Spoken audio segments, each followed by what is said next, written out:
Hello friends, in this video we are going to discuss cognitive development. A cognitive development topic is a little bit of a lengthy one. It consists of various concepts, its characteristics, its meaning, certain definitions and stages of cognitive development. If I cover all these topics in a single video, it's going to be more than 45 to 50 minutes video, and that will be little bit difficult to watch and to concentrate on single video for so much longer time. So to avoid or so to kill the monotony, I divided this video in three parts. So in this chain of events, I am going to discuss the first part, that is you call it the introductory part of cognitive development in this video.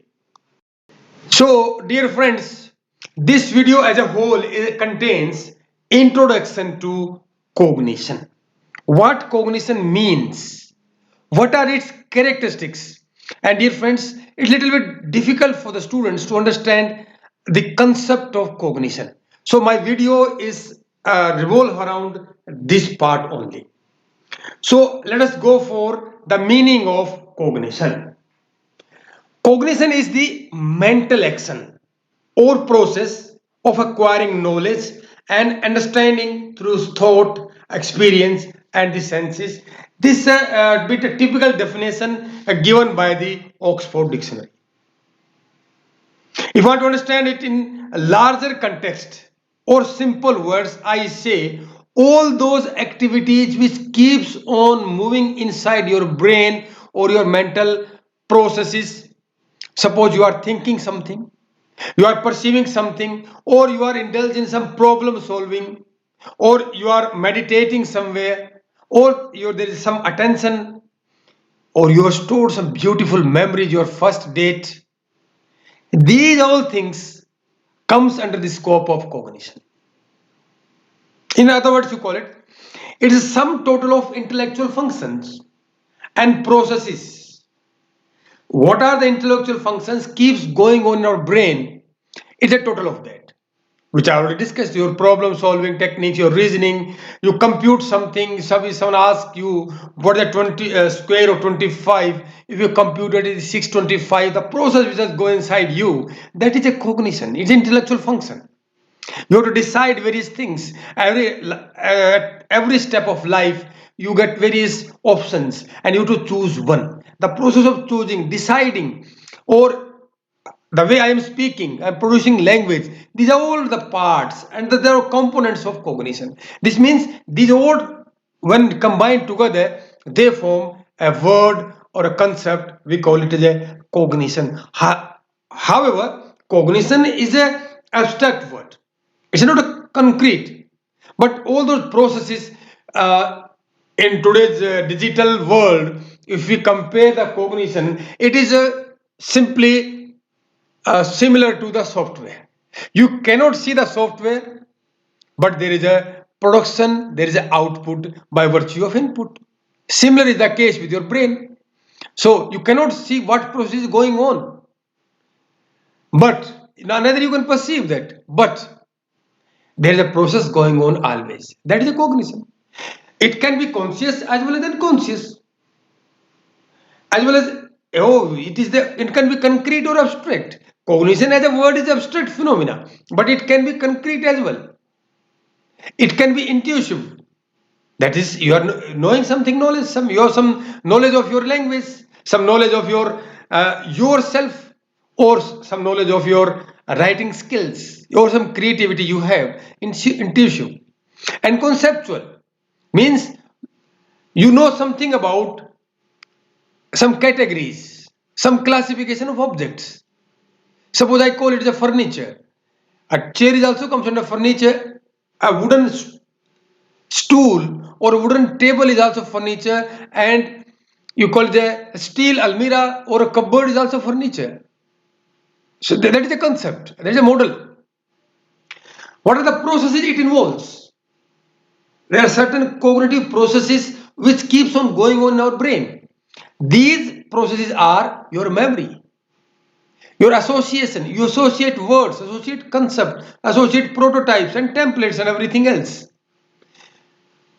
Every day you form various concepts depending upon various traits or attributes of a thing or event or objects. You recognize various patterns.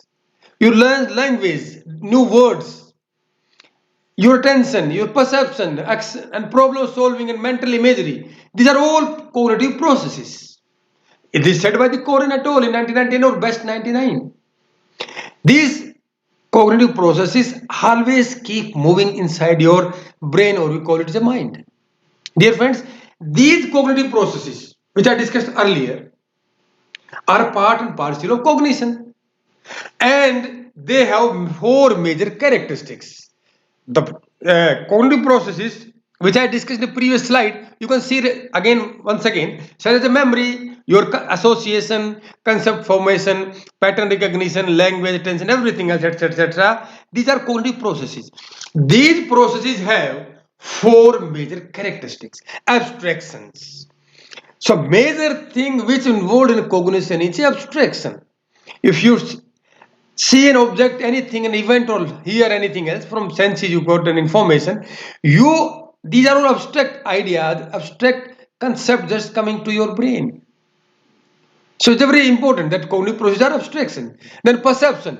So you perceive a thing, understand the thing, forms the meaning of the thing, and you associate the things together. This comes under perception, and you come out with a, that will be last characteristics, when you're coming out with a meaningful idea or a belief regarding some external or internal stimuli, that is interpretation. That is the fourth characteristics of these processes. And the transfer,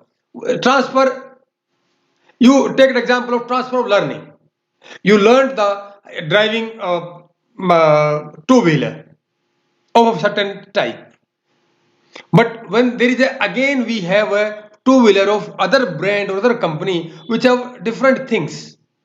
The gear pattern is different, or lighting is different, everything else, and there are lots of different sitting style and all and all. But you don't face any problem in driving that second type of bike. That's a transfer of learning. This means that is a transfer, means cognitive process involves transfer. And interpretation, I already discussed, that is you take everything, receive the information, associate it, match with templates or prototypes or concepts and everything else, and finally you come out with a product. You produce a meaning. This means you interpret that stimuli. That is so, dear friends, the cognitive process has four major characteristics: abstraction, perception, transfer, and interpretation. Now, these were the characteristics of four major characteristics of processes, cognitive processes. Now we'll discuss characteristics of cognition. Cognition is also a very basic thing, important thing. And what are the characteristics of this cognition? First characteristic, it's a very complex process.